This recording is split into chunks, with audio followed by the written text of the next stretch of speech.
Ads here from Herman Hits the Road. Welcome to Motorhome and Campervan News, February 2022.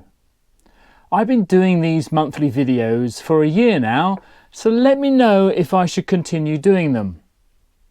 In this video, I look at a motorhome theft is caught on camera, cyclists now have priority on roundabouts, and the clean air zones launching this year that you need to know about.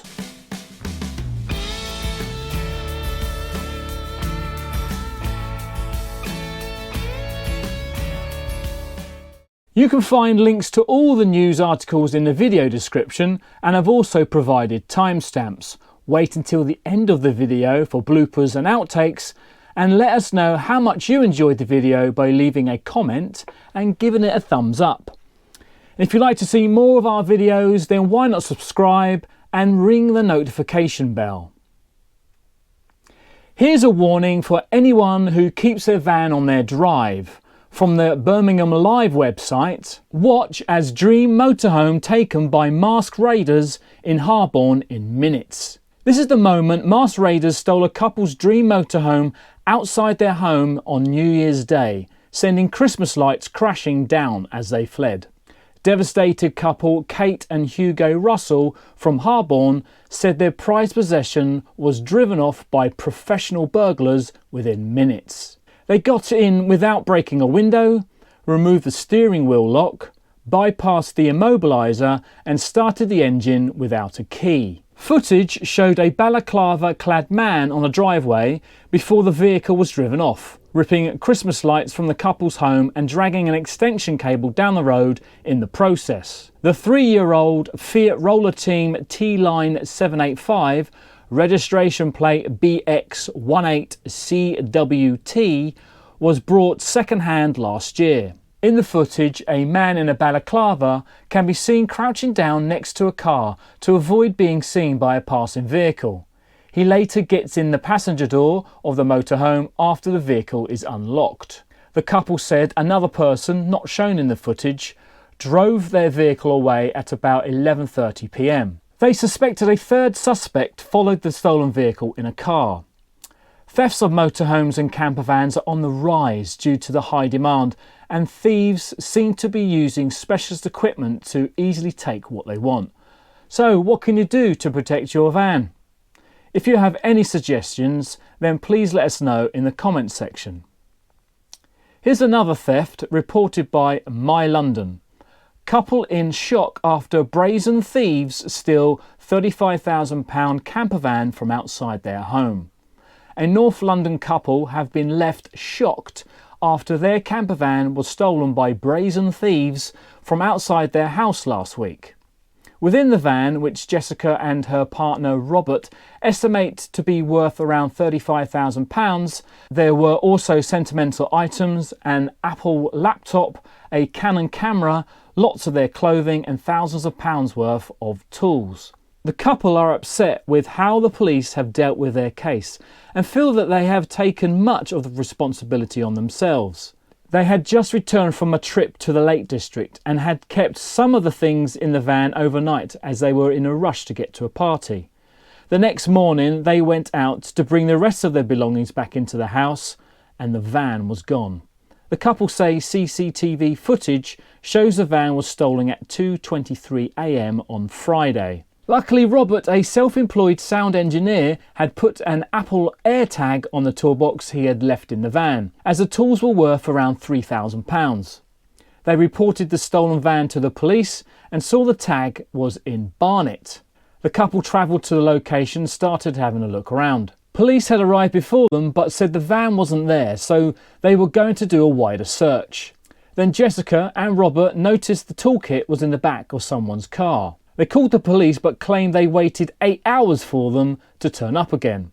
Eventually the couple watched as people unloaded the car into the flat and took pictures to show the police.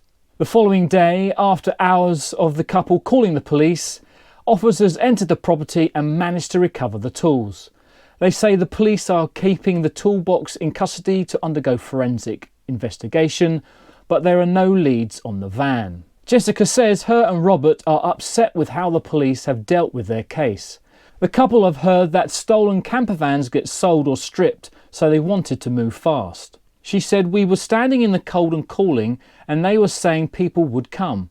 They said they only had resources for violent crimes and there was no way they could be faster." She said, "We have taken a lot of the responsibility on ourselves. The couple are looking into what they can get with insurance, but they would rather the van back." A police spokesman said, "There have been no arrests, inquiries are ongoing." Jessica and Robert are asking people to look out for their van, number plate YJ13MUU. But they're also sending a message out to other campervan owners to take extra measures to keep theirs secure. Everyone needs to get a tracker of some sort, I think. They may not help in all situations. I'm sure the professionals have some way of stopping trackers from working, but you may have a chance of getting your pride and joy returned. Check out this video about a cheap tracker that I reviewed. Some wild camping news now. Bedford Borough Council is looking to trial a motorhome stopover in Bedford town centre this spring at St Peter's Street car park. They are hoping to allow motorhome users over the spring to be able to book a space in the car park out of hours and stay overnight. Depending on the success of the trial, they may open up further locations in the summer. So that could be great if you intend visiting Bedford or just looking for a stopover. The cost of overnighting in the car park hasn't been decided yet. Is Bedford worth visiting? Let us know in the comments section if you've been there or you live there. It appears I missed a major change to the highway code in last month's news. From the Manchester Evening News, new highway code rules have changed who gets priority at roundabouts. Previously, drivers were given priority at a roundabout. However, under a new section under Rule 186, road users will now be forced to give priority to cyclists on roundabouts. So while entering a roundabout, you already have to give way to traffic on it anyway. But this rule is about giving way while you are on the roundabout. It states you should give priority to cyclists on the roundabout.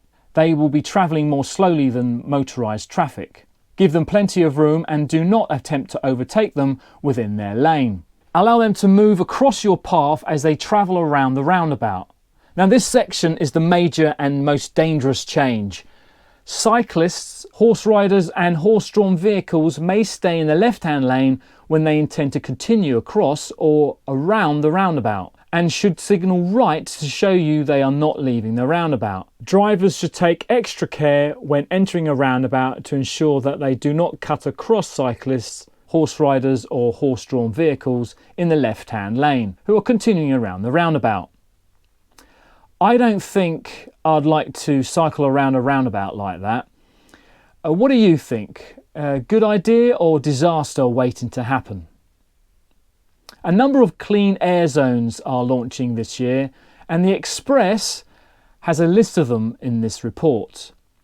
Caravan and motorhome owners could be hit with daily charges with new car tax rules. There are already clean air zones in Bath, Birmingham and Portsmouth, but more zones will be launching this year. Greater Manchester seems to have the most complicated scheme of all.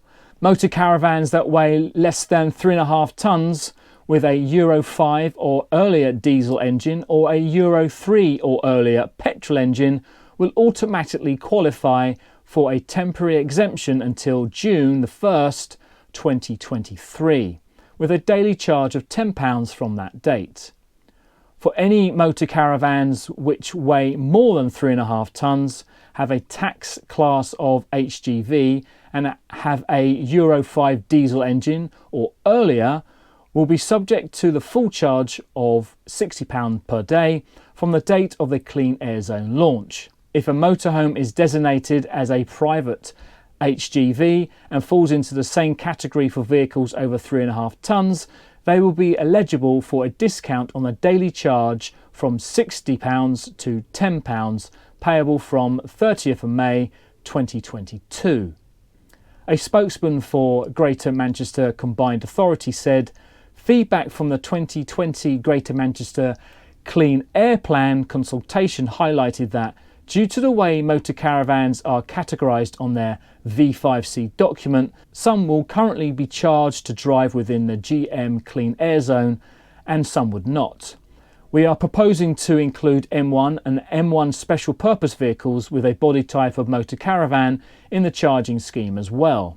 The updated proposals aim to ensure that all motor caravans and campervans that may look similar or have similar emissions are treated equally regardless of administrative vehicle categories. Like I said, very complicated, and it all depends on what is on your V5C.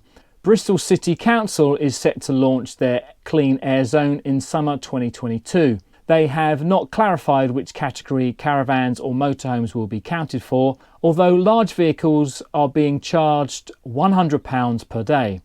Why are caravans included in this? It's the engine that creates the pollution, not the caravan. And how would they know if a car is towing a caravan just from the number plate?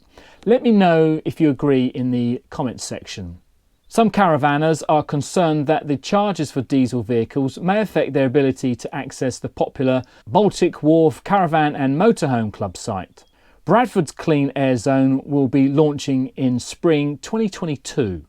As I reported in last month's news, instead of a clean air zone, Oxford is going one step further and creating a zero emission zone. This will charge any vehicle which produces emissions to drive into the zone every day. The heavier polluting vehicles will need to pay £10 per day for driving in the zone, which will increase to £20 in August 2025. London's ultra-low emission zone was expanded in October last year to include most of Greater London. Experts at the Caravan and Motorhome Club warn drivers that vehicles that weigh more than 3.5 tonnes will be issued a heavier £100 charge. They also warned of potential fines for those who don't pay the daily ULEZ charge, with penalties standing at £160. Do let us know how these zones are going to affect you. Do you live in one, or is your motorhome stored in one? Have you noticed a difference in air quality or the amount of traffic in these zones? Do let us know in the comments section. La la la la la la la la la. Balaclava clad man on a driveway. They suspected a third subject and feel they have taken too much. The engineer had put an apple. Can't fight air. Police had arrived before them but said the van wasn't there, so that sounded weird. While entering a roundabout, you already have to give way. Give way. This will charge any vehicle which produces emissions. That's it for this month. Like, subscribe and ring the bell. Thanks for watching. Goodbye.